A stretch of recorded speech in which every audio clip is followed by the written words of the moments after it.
அம்மா என்றால் நீயேதான், அந்த ஆதிசக்தியும் நீயேதான். அம்மா என்றால் நீயேதான், அந்த ஆதிசக்தியும் நீயேதான். பங்காரம்மா நீயேதான், அந்த ஆதிபராசக்தி நீயேதான். குரு என்றாலும் நீயேதான், அந்த கோமகள் தாயும் நீயேதான். குரு என்றாலும் நீயேதான், அந்த கோமகள் தாயும் நீயேதான். சித்தனின் வடிவமும் நீயேதான், நல்ல சித்துகள் செய்பவள் நீயேதான். ஓம் சக்தி.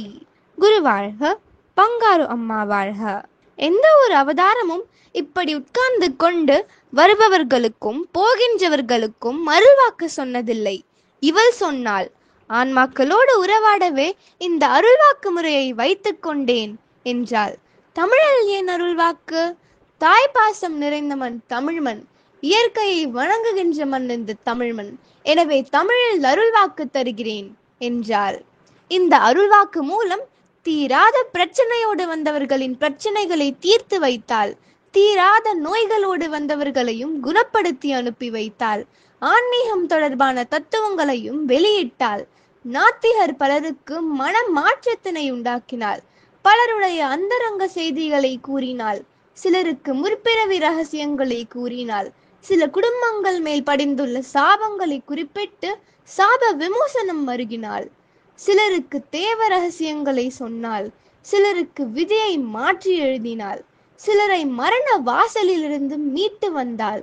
ஆதிபராசக்தி வழிபாட்டு மன்றங்களை உருவாக்கினாள். ஆன்மீக மாநாடுகளை நடத்தி காட்டினாள். ஆதிபராசக்தி அறநிலை அமைத்து தொண்டு நிறுவனமாக்கினாள். நுணுக்கமான சக்தி மிக்க சக்கரங்களையும் யாக குண்டங்களையும் நிறுவி வேள்வியின் சக்தியை உணரச் செய்தாள். அருள்வாக்கு மூலமாகவே இந்த சித்தர்பீட அமைப்பை உருவாக்கினாள். வேதங்களுக்கும் ஆகமங்களுக்கும் அப்பாற்பட்ட புதிய வழிபாட்டு முறைகளை வகுத்து கொடுத்தாள். இவ்வாறு தன்னை நாடி வரும் பக்தர்களுக்கு 1970 ஆண்டு முதல் அருள்வாக்கு வாயிலாக அவர் தம் துன்பங்களை தீர்த்தாள். 100 கணக்கில் வந்த கூட்டம் 1000 கணக்காயிற்று, பின்பு லட்சமாயிற்று, பின்பு கோடி கணக்காயிற்று. அன்னை அருளிய அருள்வாக்கு எனும் பொக்கிஷத்தை அடுத்த தலைமுறைகளுக்கு எடுத்துரைத்து இயன்ற அளவு குடும்பமாக அன்னையின் அருள்வாக்குகளை பின்பற்றி நம் வருங்கால சந்ததியினருக்கு நல்லதொரு சமுதாயத்தை உருவாக்குவோம் சக்திகளே. ஓம் சக்தி.